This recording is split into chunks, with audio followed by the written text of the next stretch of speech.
Meus irmãos, a paz do Senhor. Para mim é um prazer estar aqui mais uma vez com os meus irmãos.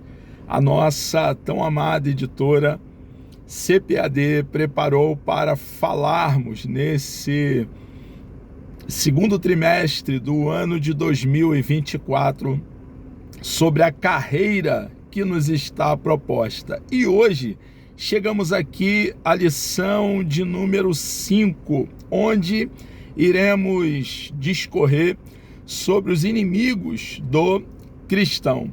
O texto áureo nos diz assim: se vivemos no Espírito, andemos também no Espírito. Nós que fomos alcançados pela graça de Deus mediante a fé, nós precisamos, irmãos, manifestar através das nossas atitudes, dos nossos atos, das nossas ações, dos nossos comportamentos, sermos pertencentes ao reino de Deus, como somos. Somos cidadãos dos reinos de Deus. E, como cidadão do reino de Deus, nós somos norteados, governados pelas leis do reino de Deus. Temos a palavra de Deus, o rolo sagrado, as sagradas letras, como o nosso manual de regra, fé e prática. A Bíblia Sagrada é a nossa bússola. E nessa trajetória, nessa nossa peregrinação como forasteiro em terra estranha, rumo à cidade cujo arquiteto e construtor é o nosso Deus, a eternidade, nós encontraremos inimigos, obstáculos, irmãos. Cristianismo não é um romance, é uma guerra. E os nossos inimigos não são carne e sangue, não são pessoas, irmãos. Nossos inimigos são o diabo.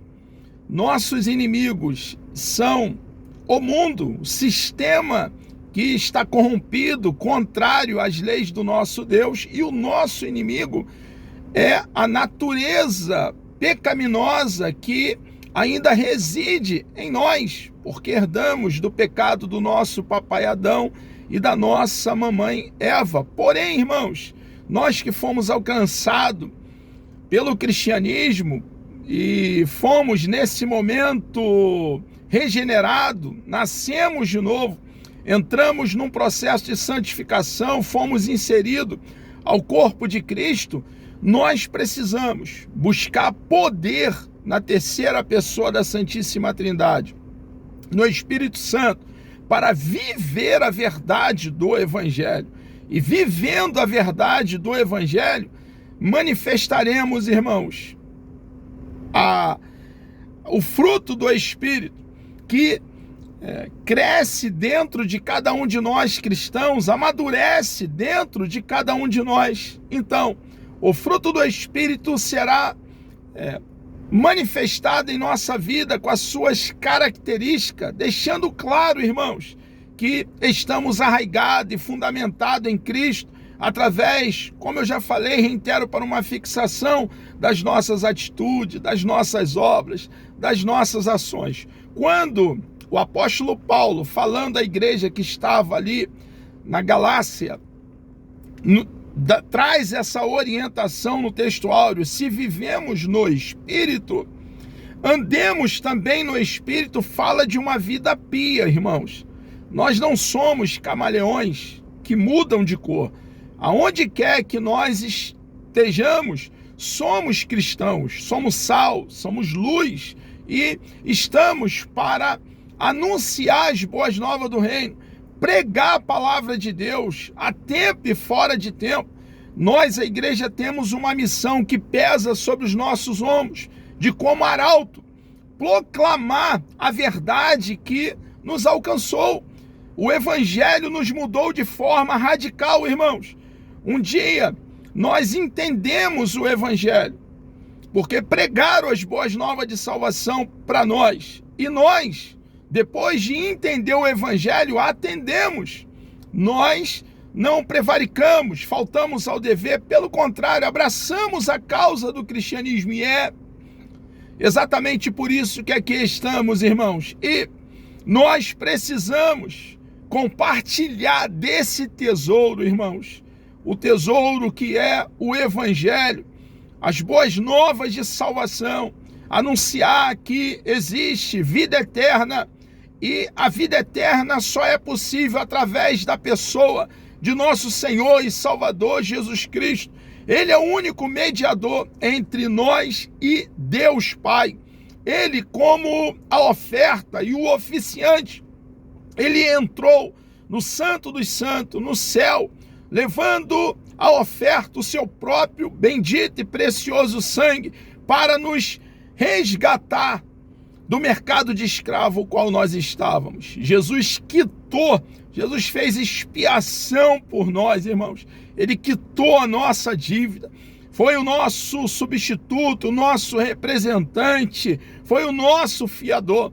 E nós que tínhamos uma dívida grande com Deus Pai, uma dívida imensurável, incalculável, porque quando o nosso papai Adão cai, e a nossa mamãe Eva, nós herdamos do pecado do nosso papai Adão, tivemos a culpa de Adão imputada a nós. Deus, o eterno Deus, o Deus bendito, o Deus de toda graça, então envia nosso Senhor e Salvador Jesus Cristo, o segundo Adão, como está registrado em 1 Coríntios capítulo 15, em Romanos também capítulo 5, enviou então o segundo Adão. E assim como nós tomamos do pecado do primeiro Adão, nosso papai Adão, o segundo Adão leva sobre ele as nossas transgressões, irmãos.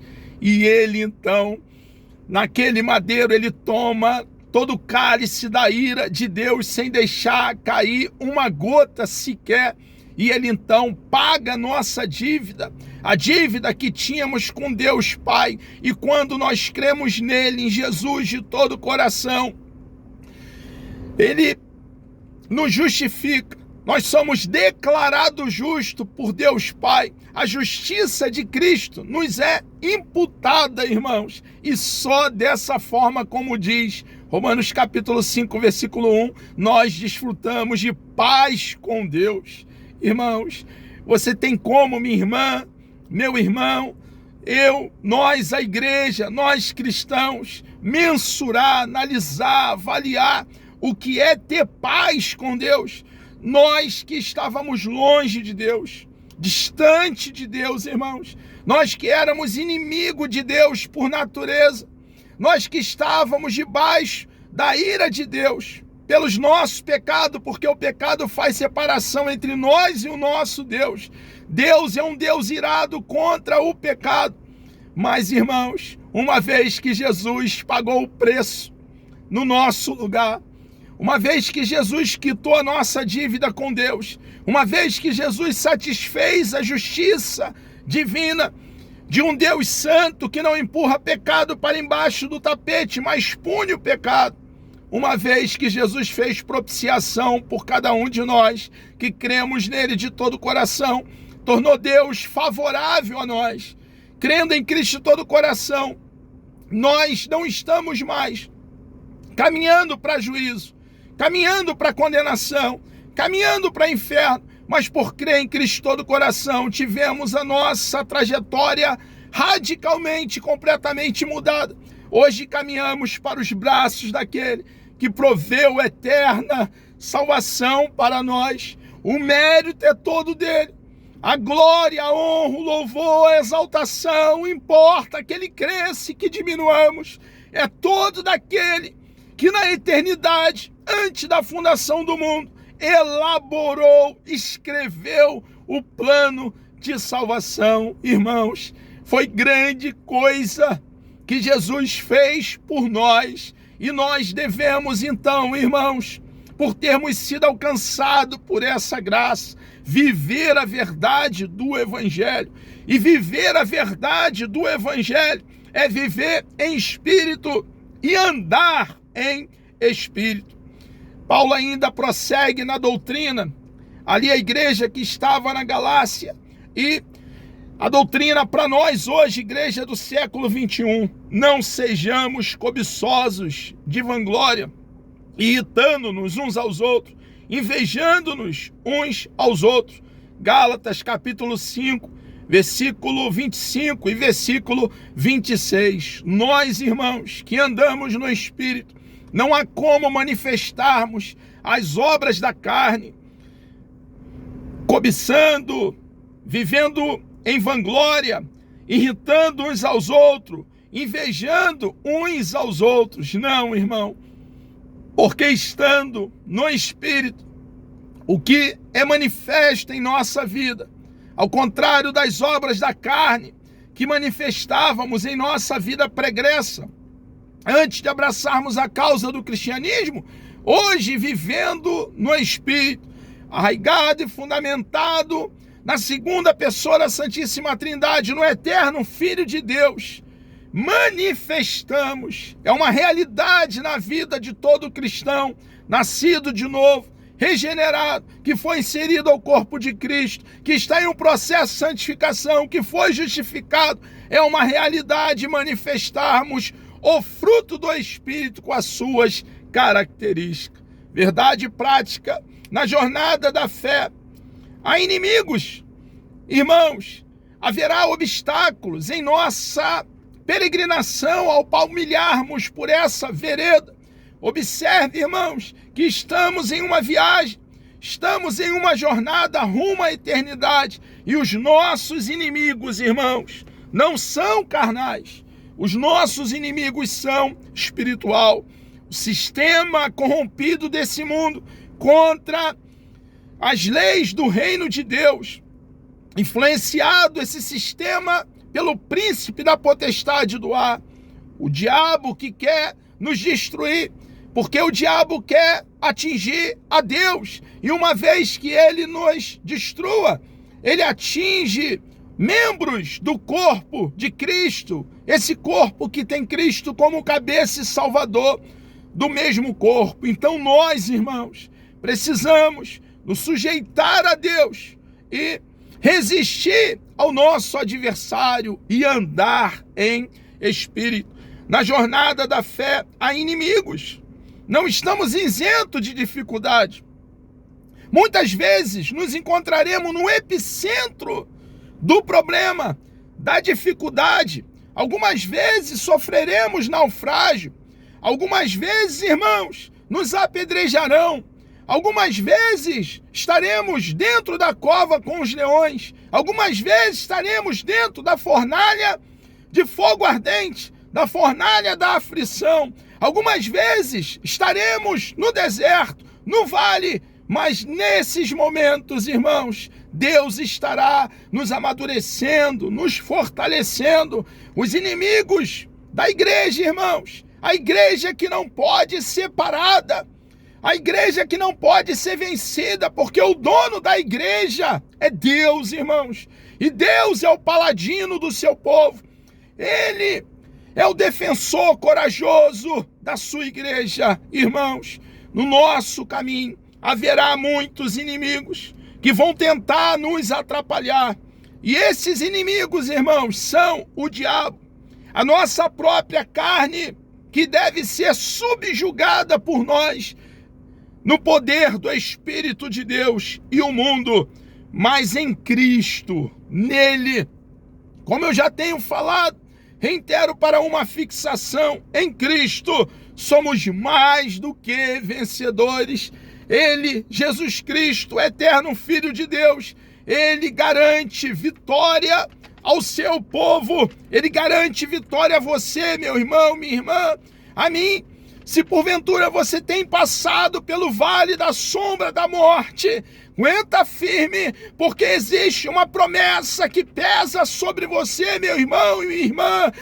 Estarei convosco todos os dias, até a consumação do século. Jesus está aí nesse problema contigo, nessa dificuldade contigo, e você, por estar em Cristo, é mais do que vencedor.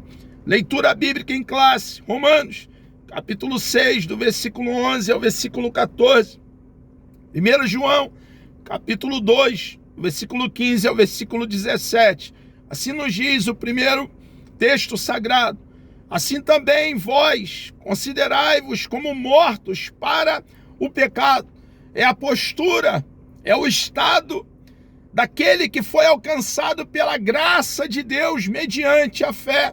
Irmãos, nós que fomos feridos pelo Evangelho, a nossa postura é de ódio ao pecado, porque queremos agradar aquele que muito fez por cada um de nós diariamente, através de obedecer os seus mandamentos. A lei cerimonial caducou, a lei cerimonial tornou-se obsoleta, mas a lei moral, as 10 palavras, o decálogo, os 10 mandamentos são vigentes, são atuais. E nós que fomos alcançados e feridos pelo Evangelho libertador, transformador, amamos as 10 palavras, amamos a lei de Deus e buscamos viver a verdade do Evangelho para cumprir o rolo sagrado, as sagradas letras. Temos prazer na palavra de Deus, porque ela é a palavra de Deus, veio de um Deus puro, santo, justo, todo-poderoso, e queremos agradá-lo diariamente. Assim também vós considerai-vos como mortos para o pecado, mas vivos para Deus em Cristo Jesus. Vivemos para Deus, temos vida e vida com abundância, porque Jesus nos garantiu essa vida. Estávamos mortos espiritualmente, como diz Efésios capítulo 2, mas Deus tomou a iniciativa, mas Deus fez alguma coisa. Ele deu o seu amado Filho para que, crendo nele, tenhamos vida eterna. O mérito é daquele que tomou a iniciativa, daquele que proveu a eterna salvação para cada um de nós que cremos em Cristo de todo o coração. Boa teologia começa em Deus. Deus fez, Deus se moveu, Deus tomou a iniciativa, Deus veio, Deus estava em Cristo, reconciliando consigo a humanidade. Assim também vós, é doutrina para a igreja que estava ali na cidade de Roma. Assim também vós considerai-vos como mortos para o pecado. Estamos mortos para o pecado, mas estamos vivos para Deus em Cristo Jesus, nosso Senhor. Não reine, portanto, o pecado em vosso corpo mortal.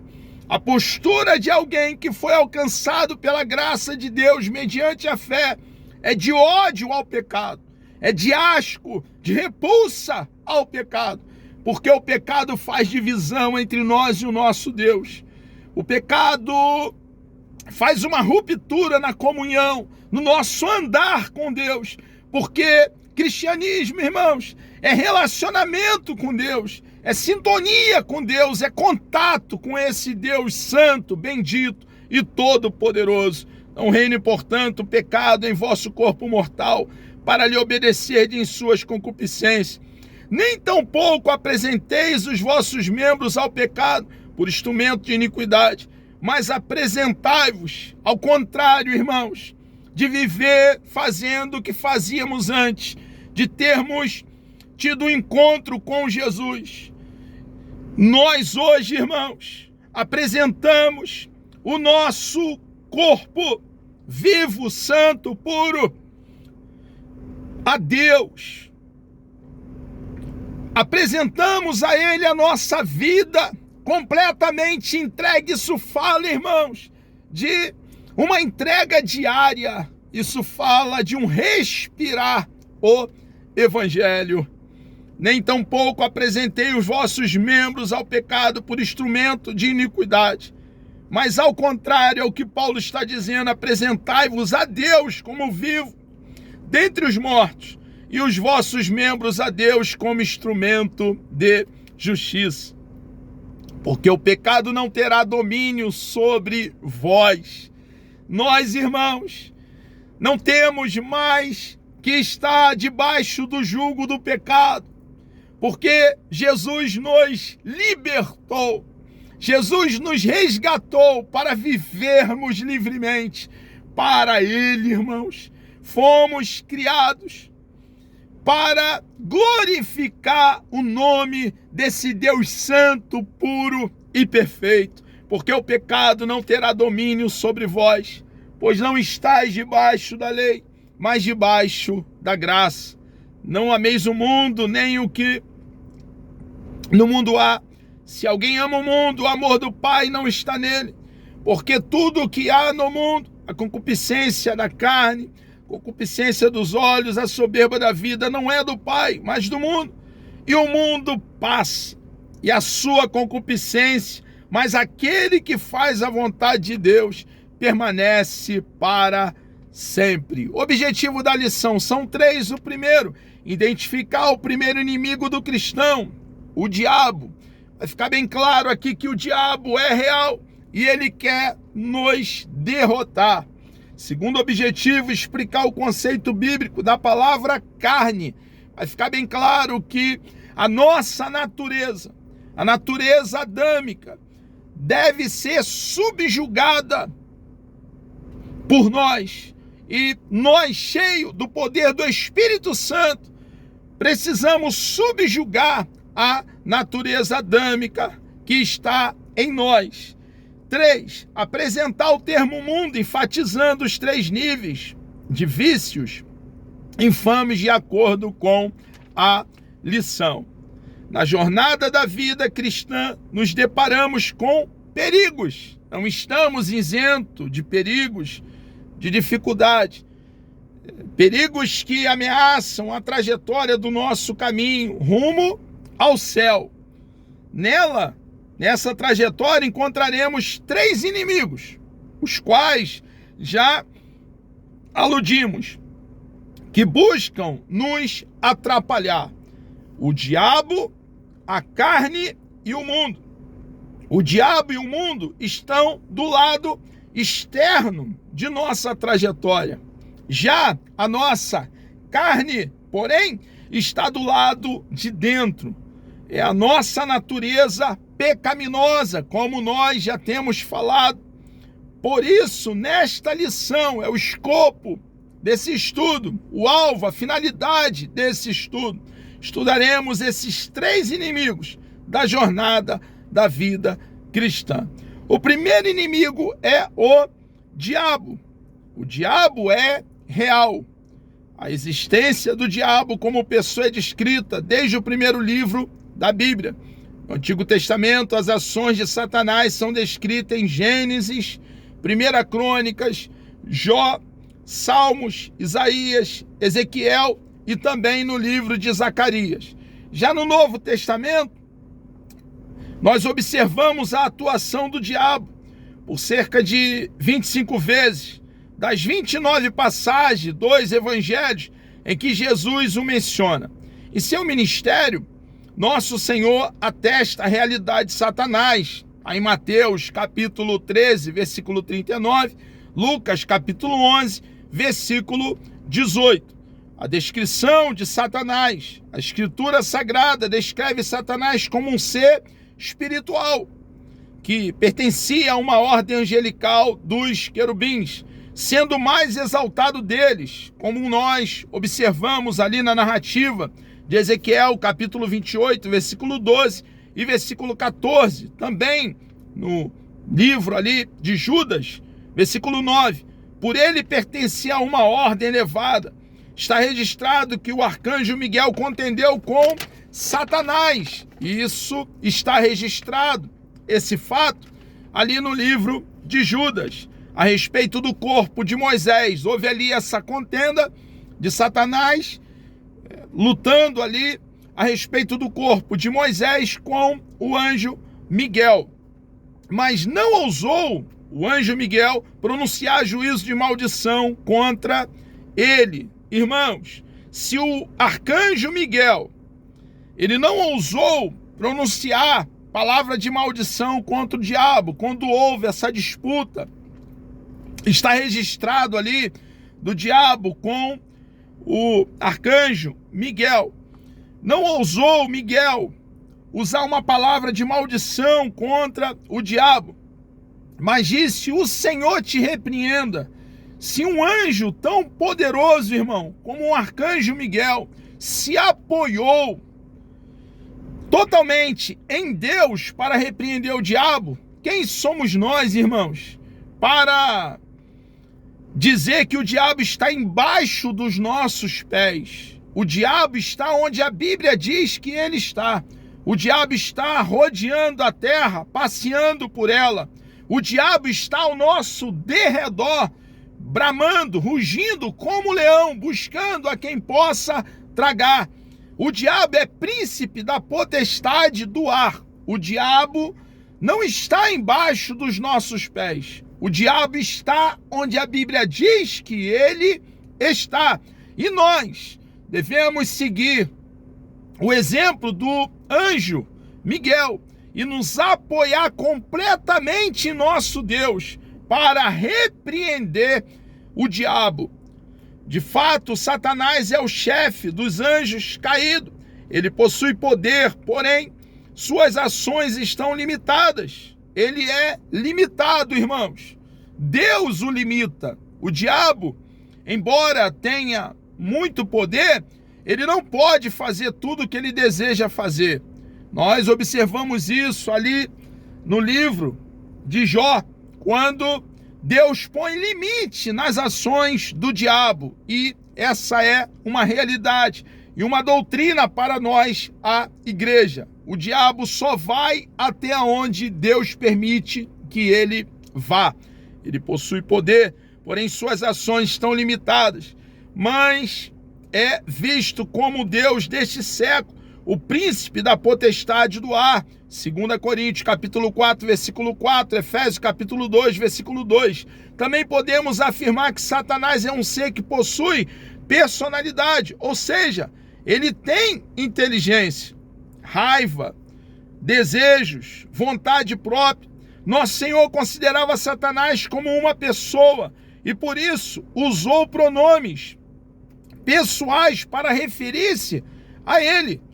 Ele foi chamado, identificado como serpente, Satanás, adversário, opositor, acusador, o maligno, revela o seu caráter. Dragão também revela a sua ferocidade, tentador, mentiroso. Nós vemos então, irmãos, que ele é um enganador. Beelzebu, chefe dos demônios, Belial, pessoa má, sem valor. Esses nomes revelam então uma natureza cruel, perversa e destruidora do nosso inimigo. Irmãos, nós não podemos subestimar o poder do diabo, porque o diabo ele vem acumulando informações sobre o ser humano, desde quando ele seduziu e conduziu os nossos pais à queda, o nosso papai Adão e a nossa mamãe Eva. Então nós, irmãos, precisamos nos submeter a Deus, irmãos, estar arraigado em Cristo, vivendo fundamentado em Cristo, no Espírito, e precisamos resistir ao diabo. O segundo inimigo do cristão, além do diabo, é a carne, a nossa natureza humana. Há 4 definições para a palavra carne na Bíblia. Vamos a essas definições. Temos a primeira, o tecido muscular do corpo humano e dos animais, Gênesis capítulo 2, versículo 21. Temos a segunda definição de carne, falando como o corpo humano inteiro, Êxodo capítulo 4, versículo 7.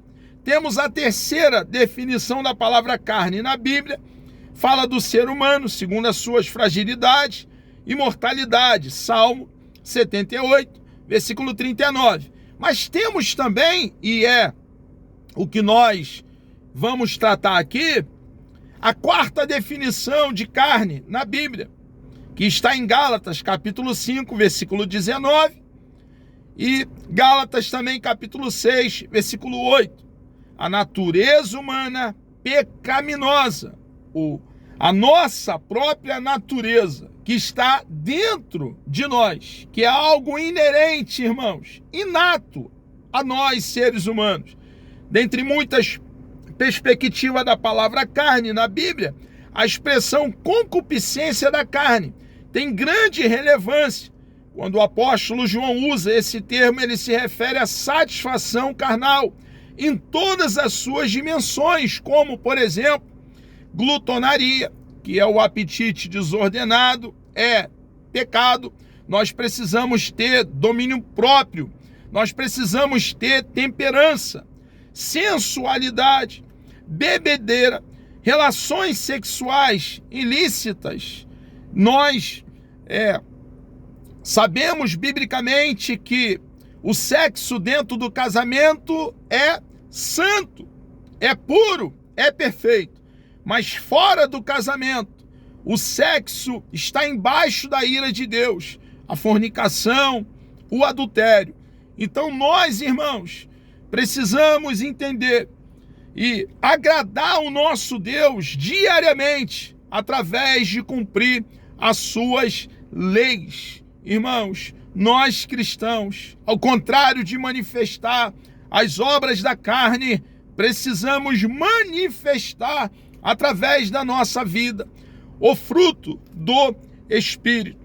Bebedeira, relações sexuais ilícitas são obras da carne, glutonaria, dissensões, intrigas.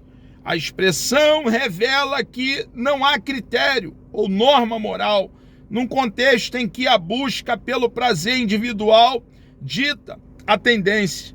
É o egoísmo em grau elevado.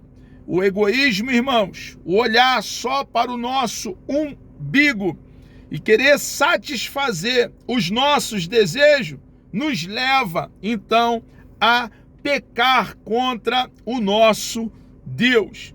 A carne no Novo Testamento, na perspectiva do Novo Testamento, o termo grego, sarx, isto é, carne, é uma referência direta à totalidade da natureza humana pecaminosa, a parte de Deus, degradada, sem a presença do Espírito Santo. Em suas cartas, o apóstolo Paulo evidencia o que uma natureza dominada pela carne pode produzir, como está em Gálatas, capítulo 5, do versículo 19 ao versículo 21, e em Colossenses, capítulo 3, versículo 5 e versículo 9. A carne opõe-se a Deus e aos seus propósitos, pois ela tenciona caminhar de modo independente do Altíssimo.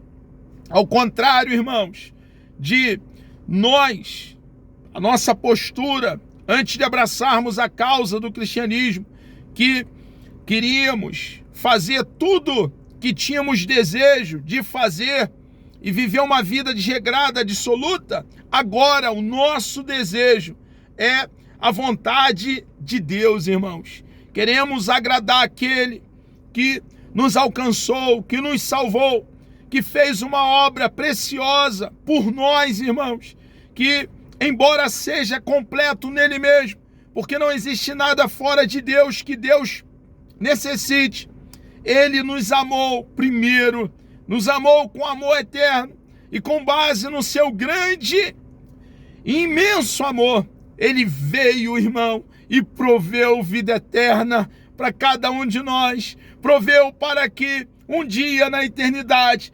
passemos, irmão, toda a eternidade junto dele mesmo, aquele que nos resgatou, que nos adquiriu, nos redimiu para vivermos para sempre com ele no céu.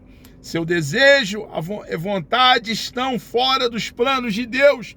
Os desejos da natureza pecaminosa estão fora da vontade dos planos de Deus. Ela faz a natureza pecaminosa com que o ser humano haja como se fosse o próprio Deus. Irmãos, Jesus é o nosso Salvador e ele deve ser o nosso Senhor. Precisamos ter consciência de que fomos comprados para ele, irmãos. Não nos pertencemos a nós mesmos. Temos um dono. Jesus é o nosso dono, Ele é o nosso Salvador, Ele nos salvou, irmãos, mas Ele também deve ser o nosso Senhor, aquele que governa toda a nossa vida, todo o nosso ser, todo o nosso sentimento, todas as nossas emoções. A perspectiva doutrinária da palavra carne, doutrinariamente, carne é a natureza humana depois da queda de Adão, como já falamos, irmãos. A Bíblia deixa bem claro que nós herdamos o pecado de Adão e tivemos a sua culpa imputada. Como vimos, a expressão carne pode ser usada para se referir também ao corpo humano. 1 Coríntios capítulo 15, versículo 39. Mas também a natureza pecaminosa, como está registrado em Romanos capítulo 8, versículo 6. Nesse sentido, da natureza pecaminosa, é o sentido que nós estamos tratando aqui, em tela, é um enfoque. Embora uma mesma palavra possa trazer sentido diferente, não há razão de confundir-se entre carne como corpo e carne como natureza pecaminosa, pois o que é produzido pela natureza pecaminosa logo é reconhecido, como por exemplo a idolatria é uma obra da carne, ou seja, da natureza humana pecaminosa. Nós que estamos em Cristo, irmãos, ao contrário de manifestarmos as obras de uma natureza pecaminosa, devemos, como já temos falado, manifestar as virtudes do fruto do Espírito de Deus, que cresce dentro de cada um de nós cristãos, que amadurece dentro de cada um de nós cristãos. O terceiro inimigo, o mundo. Perspectiva bíblica da palavra mundo. Há 5 conotações bíblicas sobre essa palavra. Mundo como a terra, Salmo 24, versículo 1. O conjunto das nações conhecida, 1 Reis, capítulo 10, versículo 23. A raça humana, Salmo 9, versículo 8. E João, capítulo 3, versículo 16. O universo também, como está em Romanos, capítulo 1, versículo 20. E 5, os que se opõem a Deus. Esses têm o diabo como chefe e vivem na impiedade. Quando nós aqui nos propomos, através do conteúdo dessa lição, a estudar sobre o mundo, estamos falando desse ponto. O sistema que se opõe a Deus, que tem por príncipe, o chefe da potestade do ar, o diabo. Esse sistema que quer distorcer os valores cristãos. Então nós, irmãos, precisamos, a cada dia como cristãos, entender que nós fomos chamados para viver o Evangelho, cumprindo as leis do reino do nosso amado Deus. A ideia é de uma sociedade separada de Cristo e que se manifesta contrariamente a Deus, e isso está muito claro. O sistema desse mundo nos odeia.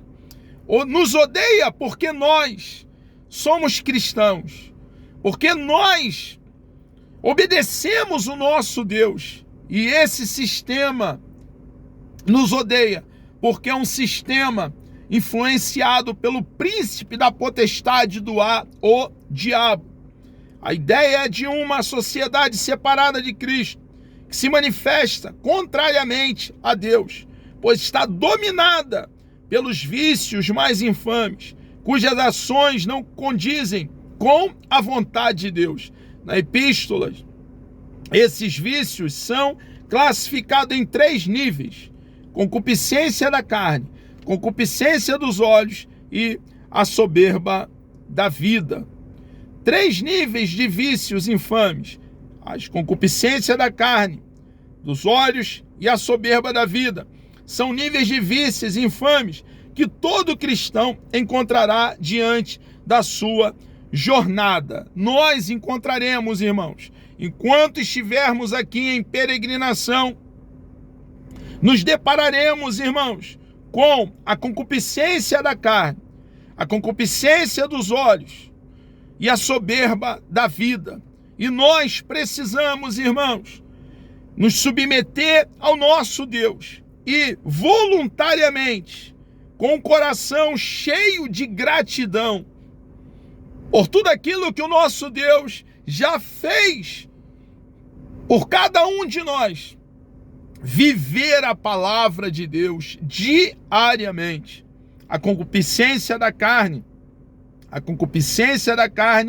tem a ver com a natureza humana completamente dominada pelo pecado, corrompida, decaída, todo ato do corpo para fins maléficos e imorais. Já a concupiscência dos olhos tem a ver com tudo que envolve a mente, a imaginação.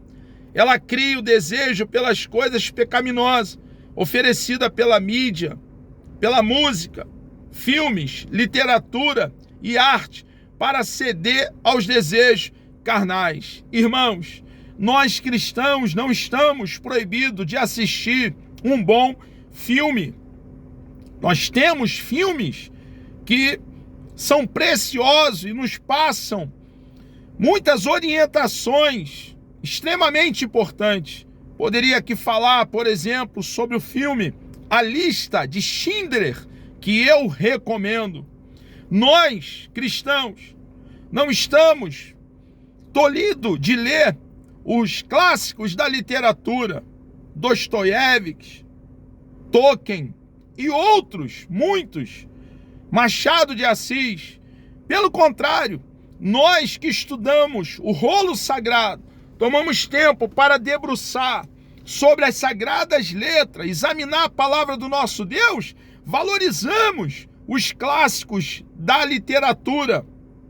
Nós também não estamos tolhidos, nós cristãos, nós a igreja, de ouvir uma boa música, irmãos, que pode ser comparada a uma obra de arte, Beethoven, Mozart, mas nós cristãos devemos ter muito cuidado, irmãos, com a imoralidade, com o pecado que tão de perto nos rodeia, porque o pecado, irmãos, como eu já tenho feito alusão, reitero, para uma afixação da verdade, faz separação entre nós e o nosso Deus, faz uma ruptura no nosso andar diário com o nosso Deus. E tudo que nós, irmãos, nós cristãos queremos é andar com o nosso Deus, assim como Enoque andou com Deus, assim como Noé andou com Deus,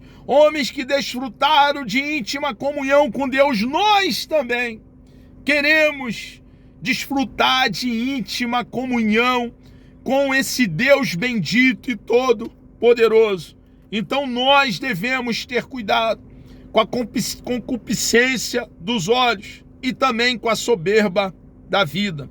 Esse nível de vício, a soberba da vida, a autoglorificação do homem no pecado, denotando o seu egoísmo, vanglória e o seu ateísmo. É o homem da atualidade, desprezando o Criador em oposição deliberada. Vencendo o mundo, há um sistema carnal que age sob o controle do maligno. Isso está claro, irmãos.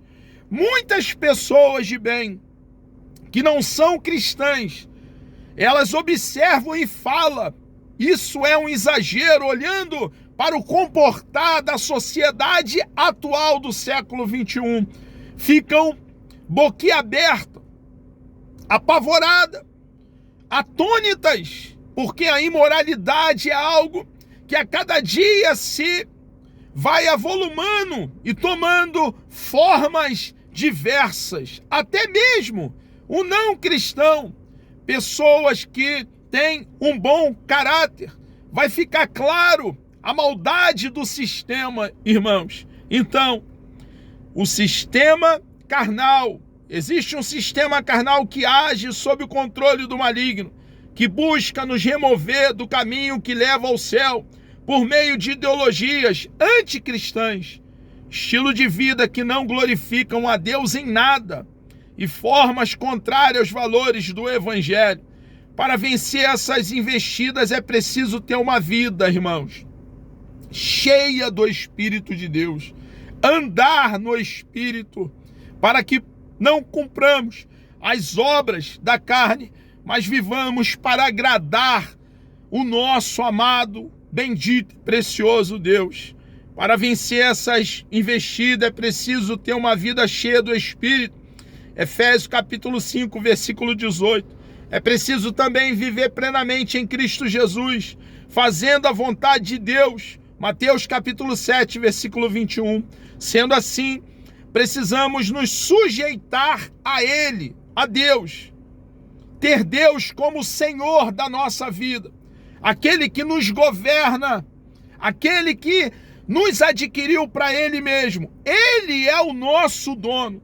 O nosso escopo, o nosso alvo, a nossa finalidade como cristãos, como filhos de Deus, é agradá-lo diariamente, resistindo ao diabo, pois temos a sublime promessa. Qual promessa? Que o diabo fugirá de nós. O apóstolo Pedro nos adverte a respeito do plano do inimigo em nos tragar, 1 Pedro capítulo 5, versículo 8. E o diabo, irmãos, ele não é um leão sem dente. Não foi um leão sem dente que levou o nosso papai Adão, nossa mamãe Eva, à queda. Não foi um leão sem dente que por 40 dias tentou o nosso Senhor e Salvador Jesus Cristo. Nós precisamos, irmãos, nos submeter ao nosso Deus e resistir o diabo, para que então ele fuja de nós. Ser tentado não é pecado. Pecado é ceder à tentação. Não podemos dar brecha. Precisamos estar na brecha, estar na rocha cuja obra é perfeita, estar na rocha que é o nosso Senhor e Salvador Jesus Cristo, com o objetivo de destruir a obra realizada por Cristo em nossas vidas. É a finalidade do diabo, mas o nosso Senhor e Salvador Jesus Cristo veio para destruir as obras do diabo. Ele quer enfraquecer o diabo, a nossa caminhada rumo aos céus. Precisamos, irmãos, ser simples como uma pomba, mas também precisamos ser prudentes, acautelado como uma serpente. A ação diabólica é feita mediante os ataques do inimigo. Então, para não ceder aos seus ardis, precisamos viver constantemente sob a presença do Espírito Santo, preparados e fortalecidos, revestidos do poder e em Deus. Gálatas capítulo 5, versículo 16, Efésios capítulo 6, versículo 10. Irmãos amados, chegamos ao término de mais uma pré-aula. Que Deus vos abençoe. Querendo o nosso amado Deus, Deus me dando vida até lá na próxima pré-aula, a pré-aula de número 6, iremos discorrer sobre o tema as nossas armas espirituais. Vamos orar? Deus amado, nós louvamos e engrandecemos o teu santo, bendito e precioso nome. Obrigado, meu Deus, por esse momento que o Senhor nos concedeu, de estarmos aqui, ó Pai, compartilhando da tua bendita e preciosa palavra. Por favor, meu Deus, pedimos, ó Pai, a tua ajuda. Nos dê coragem, Senhor, ousadia, firmeza, para cumprirmos, ó Deus, e vivermos a tua palavra. Queremos cada um de nós andarmos em espírito, Senhor amado, porque queremos te agradar diariamente, através das nossas ações, das nossas atitudes, dos nossos atos, Senhor amado. Por favor, pedimos, ó Pai, nessa manhã, uma bênção especial sobre todos aqueles que estarão participando dessa pré-aula. Meu Deus amado, muito obrigado, ó Pai, por estar conosco todos os dias, até a consumação do século. Nós assim oramos, ó Deus, e lhe agradecemos por tudo, em nome de Jesus.